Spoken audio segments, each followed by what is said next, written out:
నేను ఇంకోటి ఆ అమ్మాయి మీద ఆరోపణలు చేయట్లేదు. అమ్మాయి చాలా మంచిది, చాలా మంచిది, చాలా మంచిది. అభినయ్ మీద మాట్లాడుతున్నా. అభినయ్ ఇట్లాంటి వాళ్ళు పెట్టుకుని నువ్వు పుష్పం అవద్దు. సాక్షి ఛానల్, సాక్షి టీవీ మీరు పుష్పాలు కాకండి.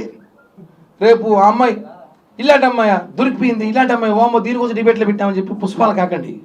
ఆల్రెడీ కోర్టులు చూసుకుంటాను. ఇప్పుడు చూపించే కదా ఫోటోలు. మీరు ఎవరైనా డౌట్ ఉంటే దయచేసి మీ ఫోటోలు ఇస్తే మీకు ఇష్టమైన హీరోయిన్తో ఫోటో తీసి పంపిస్తారు గంటలో. థ్యాంక్ యూ అన్నా.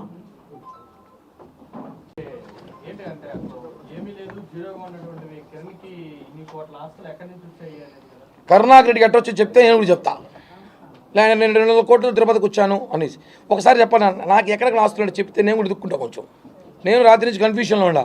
నాకు తెలియకుండా నిద్రలో ఏమి సంపాదించానేమో అనేసి ఏమని చెప్తే తెచ్చుకుంటా. కిరణ్ ఆస్తులు ఉండవు. అంత ఆస్తులు ఉంటే సీట్ నాదే. ఈసారి ఆస్తులు ఉంటే సీట్ నాదే. కిరణ్ ఎమ్మెల్యేనే ఆస్తులు ఉంటే తెలుసు కానీ జనాలందరికీ. కరుణాకర్ రెడ్డి ఎట్టొచ్చినాడు, ఏం వ్యాపారాలు చేసినాడు, ఎట్ట దిగినా తెలుసు.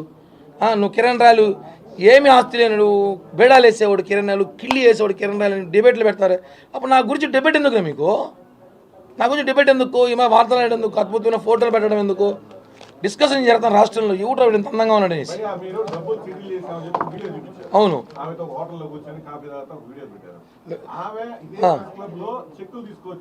అవును అవును. ఇప్పుడు ఆ వీడియోల గురించి 2 క్లారిటీ ఇచ్చేస్తా. 2021లో డబ్బులు కావాలన్నప్పుడు నేను ఈయనప్పుడు ఫస్ట్ ఇవ్వనని చెప్పా. నీకు నేను బాకీ లేదు, నువ్వు కరెక్ట్ లెక్కేసుకరా ఇస్తానని చెప్పా. అప్పుడు పోయి ఈ సూలు పోయి గెలిచింది. ఈ సూతో పాటు ఇంకొక 10 మంది సూలు గెలిచింది. రోజాని గెలిచింది, భాస్కర్ రెడ్డి వాళ్ళ ఫ్యామిలీని గెలిచింది. వైఎస్ఆర్ కాంగ్రెస్ పార్టీలో ఉన్న జోకర్లంతా గెలిచింది పోయి ఈ అమ్మాయి. ఆ విషయం చాలా. ఆ అమ్మాయి నేను కలవలేదని చెప్పి రేపు ఒట్టేస్తే ఆ అమ్మాయి నేను మోసం చేయని ఒట్టేస్తా. ఓకేనా? వాళ్ళిద్దరు కొడుకులు తీసుకొచ్చి కాణిపాకంలో కూర్చోబెట్టి నేను వైఎస్ఆర్ కాంగ్రెస్ పార్టీ వాళ్ళు ఎవరిని ఒక్కరిని కూడా 2021 నుంచి కలవలేదు. ఇప్పుడే చిట్టిరెడ్డి ఇష్యూ రాగానే నాకు జగన్ మీద ప్రేమేసి కిరణ్ పైకి వచ్చారు. చెప్పండి.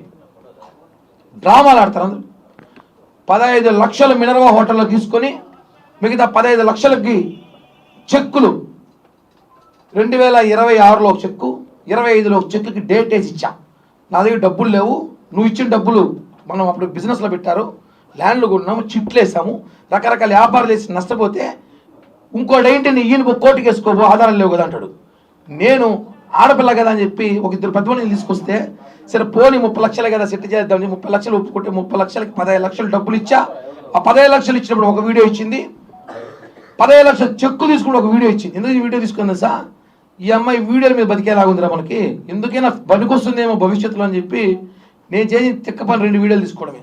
కానీ నాకు తెలియని విషయం ఏంటంటే డబ్బు లావాదేవీలో మాట్లాడేటప్పుడు తీసుకున్న డబ్బులు అంటే దేవుడికి కోపం వస్తుంది. ఇప్పుడు నువ్వు జగదీష్ అని మాట్లాడినప్పుడు నేను తిరిగి మాట్లాడినా, మీరు ఎంతసేపు నేను మాట్లాడి జగదీష్ అని మాట చూపించాలి కదా. ఆయన క్వశ్చన్ వేసి నా ఆన్సర్ చెప్పిన. ఆ అమ్మాయి ఇన్ని క్వశ్చన్లు వేసి ఉంటుంది, ఎందుకు చూపించట్లేదు? డబ్బు కావాలని కాళ్ళు పట్టుకుంటా కిరణ్ నా కొడుకు యాక్సిడెంట్ అయిపోయింది చచ్చిపోతాడు, చెయ్యి ఎముక ముక్కులోకి వచ్చిందని చెప్పిన ఒకసారి నేను ఆశ్చర్యపోయినా. చేతులు ఎముక ముక్కులట్టు వస్తుందా? ముక్కులోకి వస్తుంది, హాస్పిటల్లో ఉన్నా అంటే ఎవడికో చెప్పి బకరా ఎవడో కూడా ఫోన్ చేసి 1 లక్ష రూపాయలు టీరా పాపం హాస్పిటల్లో ఉందంటే అవన్నీ చెప్పరా?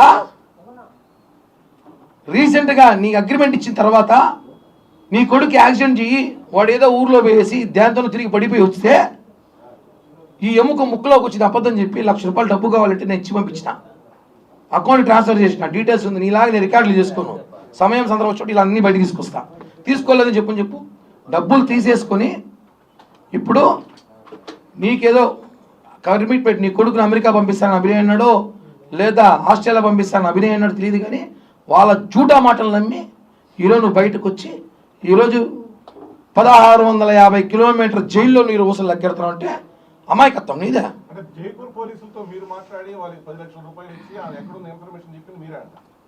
అన్న అంత టెక్నాలజీ అంత నాలెడ్జ్ నాకు నుండి ఎప్పుడో వేసుట, ఇన్ని రోజులు పెట్టుట. నేను చెప్పాను ఏమని, ఆ అమ్మాయి కోసం జైపూర్ పోలీసు ఎదుగుతున్నారు అనేసి. ఎందుకంటే నన్ను వచ్చి కలిసారు 5-6 సార్లు మా ఇంటికి వచ్చి, సార్ ఇక్కడ ఎవరు మీ ఇంటి పక్కన ఎవరో మేడం ఉందంట కదా క్రిమినల్, ఆమె కోసం మేము తిరుగుతున్నాము, ఈ నెంబర్ మాది కనిపిస్తే ఇంటి అంటారు. నేను ఇవ్వను, పక్కన వాడు ఇస్తాడు కదా, అలానే వాళ్ళు 100 మందికి ఇచ్చారు. తోకల్ లక్ష్మీరెడ్డి ఆడ కనిపిస్తే మాకు ఇన్ఫర్మేషన్ ఇవ్వండి అని చెప్పి తిరుపతి ఎంఆర్పల్లి పోలీస్ సిఐని అడగండి, తిరుపతి యూనివర్సిటీ సిఐని అడగండి, తిరుపతి సైబర్ క్రైమ్ని అడగండి. అన్ని పోలీస్ స్టేషన్లో అమ్మాయి ఫోన్ నంబర్లు. ఇంకొక షాకింగ్ చెప్తే నమ్ముతారు. మీకు ఎవరన్నా సిమ్ కార్డులు కొడితే, నా ఆధార్ నంబర్ కొడితే సిమ్ కార్డులు ఎన్నున్నాయి చెప్పగలరు టెక్నాలజీ వరకు ఉంటే, ఆ అమ్మాయి నాకు తెలిసి ఒక 4 నంబర్లు. ఒకసారి అమ్మాయి ఆధార్ కార్డు ఇస్తాను, కొట్టండి, దిమ్మ తిరుగుతుంది. ఆ అమ్మాయి పేరుతో 9 సిమ్ కార్డులు, వాళ్ళ కొడుకు పేరుతో 9 సిమ్ కార్డులు, ఇంకో కొడుకు పేరుతో 9 సిమ్ కార్డులు, వాళ్ళ ఇంట్లో పనిచేసే డ్రైవర్లు కూడా సంఖ్య నాకు ఇచ్చేసింది. వాడు కేసులో ఉన్నాడు ఇప్పుడు. వాడు ఆధార్ కార్డు వాడిందంట. వాడు మనం చెప్తాడు 2 రోజులు బిర్యానీ పెట్టి, వాడు చెప్పాడు చెప్పాలి కదా, మటన్ పెట్టి కేసులో పంపించేసిందని. కాబట్టి 45 సిమ్ కార్డు 46 సిమ్ కార్డులు వాడుతావు ఒక ఆడదే. ఎందుకని సిమ్ కార్డులో నువ్వు కాదని చెప్పొద్దు. జైపూర్ మామూలు పంపిస్తారు లిస్టు మొత్తం ఇస్తాం మీ అందరికీ. థ్యాంక్ యూ అన్న.